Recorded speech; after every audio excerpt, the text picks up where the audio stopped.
আসসালামু আলাইকুম রহমতুল্লাহি ওবরকাতুহু। সম্মানিত দর্শক, ২০২৬ সালের ডিসেম্বর মাসে শেখ হাসিনা বাংলাদেশে ফিরবেন এরকম খবর এখন চারিদিকে মৌ মৌ করছে। আপনারা তো বুঝেন মৌ মৌ শব্দের অর্থটি কি। যখন কোনো একটি আকর্ষণীয় গন্ধ, কোনো একটি আকর্ষণীয় বর্ণ বা কোনো একটি যাকে বলা হয় উৎসবের আমেজ অথবা ভীতিকর কোনো একটি বিষয় চারিদিকের সবকিছু প্রকৃতি এবং পরিবেশকে রীতিমতো উত্তেজিত রাখে, তখন বাংলা ভাষায় সেটিকে বলা হয় মৌ মৌ করছে। এটার ইতিবাচক দিকও আছে, নেতিবাচক দিক আছে। খুশিতে মৌ মৌ করছেন, থরথর করে কাঁপছেন ভয়ে আতঙ্কে, এরকম। তো শেখ হাসিনার বাংলাদেশে আসার যে খবর, এই খবরে চারিদিকে একটা অস্থিরতা, আনন্দ, উৎসব, বেদনা, হতাশা, প্রতিশোধী স্পৃহা, নানা রকম একটা বিরাট মার্কেটিং এবং ব্র্যান্ডিং শুরু হয়ে গেছে। আর তারই প্রেক্ষিতে নানা রকম কথাবার্তা হচ্ছে, গল্প হচ্ছে, উপন্যাস হচ্ছে, কবিতা হচ্ছে, ইলিউশন হচ্ছে। উনি কবে আসবেন, কোন পদ দিয়ে আসবেন, কয় তারিখে আসবেন, তারপর কত লোক উপস্থিত থাকবে, প্রতিপক্ষ কি করবে, আবার উনি আসলে ওনার প্রতিপক্ষ যারা আছেন তারা কিভাবে তার প্রতি অ্যাকশনে যাবেন, রিয়াকশনে যাবেন।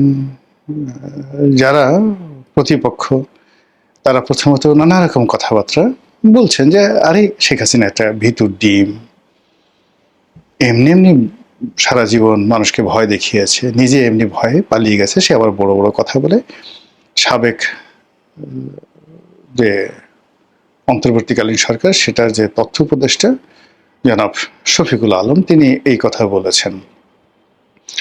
এভাবে অনেকে অনেক রকম কথা বলছেন এবং সেই সকল কথাবার্তার মধ্যে একটি উল্লেখযোগ্য কথা বলেছেন টেলিভিশন টক শো এর একজন অত্যন্ত জনপ্রিয় মুখ, সাংবাদিক এম এ আজিজ।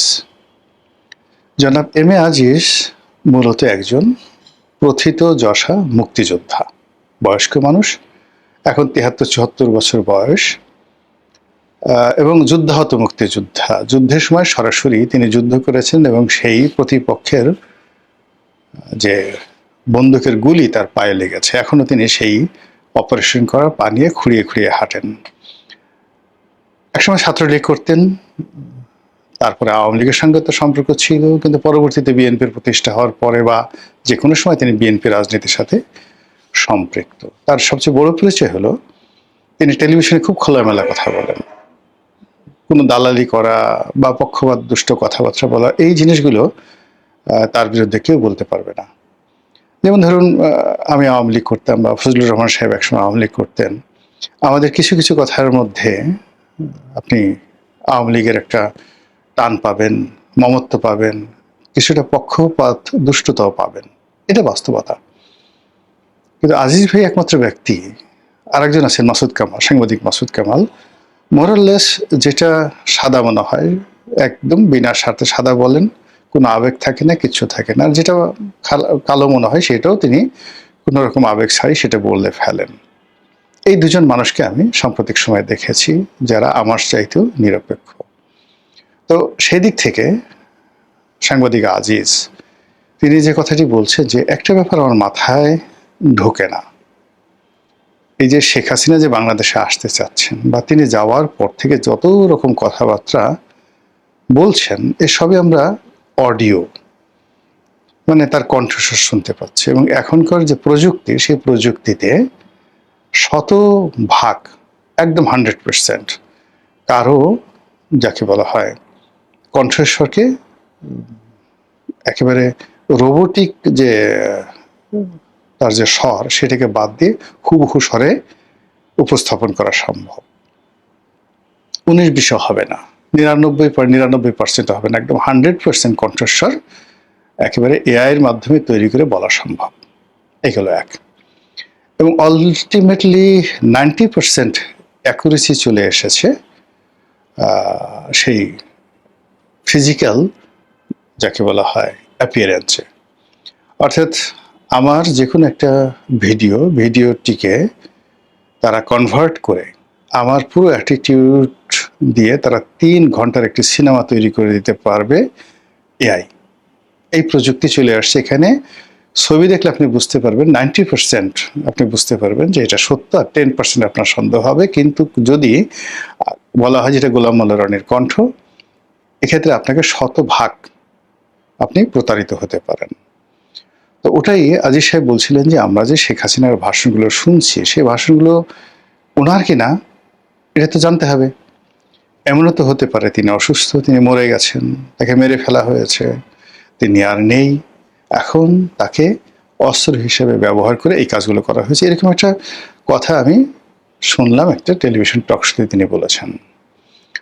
আর ফেসবুকে যেটা দেখলাম সেটা হলো ভারতীয় কিছু পত্রপত্রিকা রয়েছে যারা বিজেপি বিরোধী, তারা সন্দেহ প্রকাশ করেছেন যে আসলে শেখ হাসিনা এই মুহূর্তে কোথায় আছেন, তিনি কি সুস্থ আছেন না জীবিত আছেন। আর এই দুটো খবর নিয়ে সম্ভবত একটা ফটো কাট করেছে বা একটা ছোট ভিডিও বানিয়েছেন আমাদের মোস্তফা ফিরোজ সাহেব, আরেকজন সাংবাদিক, এবং এই মুহূর্তে অত্যন্ত জনপ্রিয় ইউটিউবার। আর এই মোস্তফা ফিরোজ সাহেবের যে বক্তব্য সেটা শোনার পর আওয়ামী লীগের যারা লোকজন রয়েছেন তারা একেবারে গালাগালি করে ঠরে টেরিবল, মানে ধরো মোস্তফা ফিরোজকে, খেয়ে ফেলো মোস্তফা ফিরোজকে, গলা টিপে ফেলো মোস্তফা ফিরোজকে, কে, ইত্যাদি ইত্যাদি নানা রকম। অথচ মোস্তফা ফিরোজ বাংলা ভিশনে যখন চাকরি করতেন তখন তার চাকরিটা গিয়েছিল এই কারণে যে তার সঙ্গে আওয়ামী লীগের লোকজনের সম্পর্ক ভালো। সে আওয়ামী লীগের বিভিন্ন যারা বক্তা আছেন, লোকজন আছেন, তাদেরকে টক শোতে ডাকেন, বিকজ তিনি হেড অফ দ্য নিউজ ছিলেন, তার কথা মতো সবকিছু চলত। কিন্তু বাস্তবে কোনো একটা রাজনৈতিক দলের সুবিধাভোগী বা কারোর সাথে এরকম সম্পর্ক আমি অন্তত মোস্তফা ফিরোজ সাহেবকে এটা দেখিনি। তার সঙ্গে আমার খুব ওরকম যাকে বলা হয় দীর্ঘদিনের ঘনিষ্ঠতা নয়, কিন্তু সম্পর্ক অনেক দীর্ঘদিনের। তার যে ক্যারিয়ারটা যেখানে শুরু হয়েছিল একেবারে শুরুতে আজকের কাগজে। তো আমি আজকের কাগজের একটা বিভাগের চিফ ছিলাম, সম্পাদকীয় একটা পৃষ্ঠার এডিটর ছিলাম। আর ওনারা সবাই এই মোস্তফা ফিরোজ, নঈম নিজাম, ওনারা সবাই রিপোর্টিং ডিভিশনে কাজ করতেন, খুবই জাদ্রেল স্টাফ রিপোর্টার ছিলেন। সেখান থেকে যখন টেলিভিশনগুলোতে এলেন, সেটা একুশে টেলিভিশন, এনটিভি, মানে যে রিপোর্টার হিসেবে তারা রাতারাতি মুন্নির সাহা তারকা খ্যাতি পেয়ে গেলেন। তারপর তো মানে তাদের আর মানে যাকে বলে পিছনে ফিরে তাকাতে হয়নি।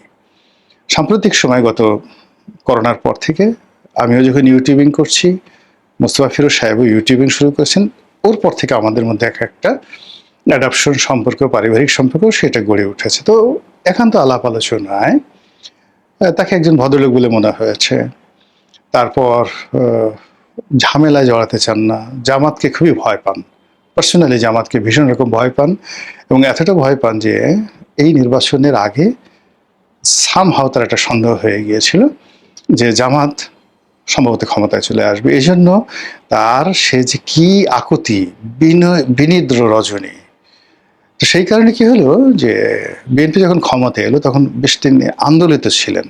আর জামাতকে সে কেন ভয় পান আমি এটা জানি না, আমি তাকে কখনো জিজ্ঞাসা করা হয়নি। তো সেই মানুষটিকে যখন এই একটা খবর প্রকাশের জন্য আওয়ামী লীগের যারা লোকজন গালাগালি করছিলেন, তখন আমার কাছে মনে হচ্ছিল যে আওয়ামী লীগের এখনো যারা লোকজন রয়েছেন সবাই ঘটনার গভীরে যান না। তারা এখনো বুঝতে চাচ্ছেন না যে সত্যিকার অর্থে মানুষজন কি মনে করছে বা মানুষজনের মনে কি ধরনের চিন্তা চেতনা থাকতে পারে। আজকের যুগের ছেলেমেয়েরা, বিশেষ করে যাদের বয়স 20 বছরের নিচে, মানে তারা প্রযুক্তিতে এত বেশি অ্যাডভান্স, মানে অবাক করা ঘটনা যে টেকনোলজি, প্রযুক্তি সব কিছু তারা একেবারে, বাংলাদেশে এমন অনেক প্রযুক্তি বিশারদ রয়েছে যারা এখানে বসে শেখ হাসিনার টেলিগ্রাম অ্যাকাউন্ট, শেখ হাসিনার ফেসবুক অ্যাকাউন্ট, তার স্কাইপ অ্যাকাউন্ট, এমনকি তার টেলিফোন বাংলাদেশে বসে হ্যাক করে নিতে পারবে এবং তার সমস্ত কথাবার্তার রেকর্ড দেখাতে পারবে। এরকম লোক বাংলাদেশে আছে এবং এই ম্যান পাওয়ারগুলো শেখ হাসিনার জামানাতে তৈরি হয়েছিল। তো কাজী তার যে এ যাবৎকালে 100% মানে অডিও অ্যাপিয়ারেন্স, তিনি অডিওতে কথা বলছেন কিন্তু ভিডিওতে তিনি কোনো কথা বলছেন না।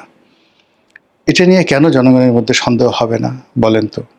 যে কোনো মানুষের মধ্যেই সন্দেহ হবে। এর কারণ হলো তিনি এখনো পর্যন্ত কোনো ফিজিক্যাল অ্যাপিয়ারেন্সে আসেননি।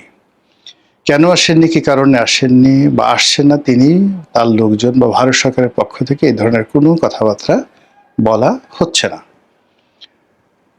তার যে সকল নেতৃবৃন্দ রয়েছেন তার সঙ্গে যোগাযোগ হয়, কথাবার্তা হয় বলে আমরা শুনি। কিন্তু সে সকল নেতৃবৃন্দ যারা আছেন তারা হ্যাঁ ঠিক আছে, নেত্রীর সঙ্গে কথা হয়েছে ইত্যাদি ইত্যাদি ইত্যাদি ইত্যাদি।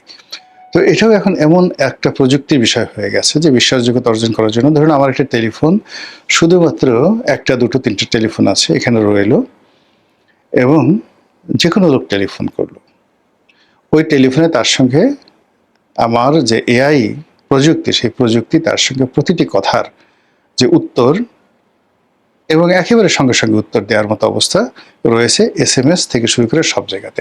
আপনি চিন্তা করুন, প্রযুক্তি এমন একটা জায়গাতে চলে আসছে, এরা এখন নিজেরা বন্ধুত্ব করে ফেলেছে। অল রোবট, চীনের রোবট, ইসরায়েলের রোবট আর ভারতের রোবট, ধরুন তারা বন্ধুত্ব করে ফেলেছে। এই 3 রোবট মিলে তারা চিন্তা করছে যে কি করে চীনের সেন্ট্রাল রিজার্ভ থেকে টাকা চুরি করা যায়। প্রযুক্তি এখন এরকম ভয়ঙ্কর একটা জায়গাতে চলে আসছে। তো কাজে সেই প্রযুক্তির যুগে শেখ হাসিনার যে ফিজিক্যাল অ্যাপিয়ারেন্স, সেই ফিজিক্যাল অ্যাপিয়ারেন্স আমরা যেহেতু গত 2 বছরে দেখিনি, কাজেই এটা নিয়ে গুজব হতে পারে, অতি স্বাভাবিক গুজব হতে পারে। এবং সেই কারণে আমাদের সংবাদপত্র জগতের যারা কর্তা ব্যক্তি তারা এই কথা বলতে পারেন যে আসলে তিনি সুস্থ আছেন কিনা, জীবিত আছেন কিনা, বা আসলে তিনি আসবেন কিনা, এটা তো পরের ব্যাপার। এই বিষয়গুলো নিয়ে আলাপ আলোচনা হতে পারে। তো ঘটনা যাই হোক না কেন, মূল ব্যাপারটা হলো যে তিনি যদি কৌশলগত কারণে নিজেকে না দেখান, তারও অনেক যুক্তি যেভাবে আছে। আবার ধরুন তার একেবারে তাকে নিজে সন্দেহ করা আছে, তার কোনো অস্তিত্বই নেই, তিনি অসুস্থ বা তিনি নেই বা তিনি দুনিয়া থেকে ইন্তেকাল করেছেন, ইন্না লিল্লাহি ওয়া ইন্না ইলাইহি রাজিউন। এবং সেক্ষেত্রে যে সকল কথাবার্তা হচ্ছে সেটা এক ধরনের বিজনেস হতে পারে, ভারতের একটা পলিসি হতে পারে, আওয়ামী লীগের টিকে থাকার একটা পলিসি হতে পারে, ইত্যাদি ইত্যাদি নানা রকম কারণ হতে পারে। কিন্তু রাজনীতির মতো একটা ট্রান্সপারেন্ট বিষয়ে এই বিষয়গুলো সরাসরি না বললে অনেক সমস্যা তৈরি হয়ে যায়।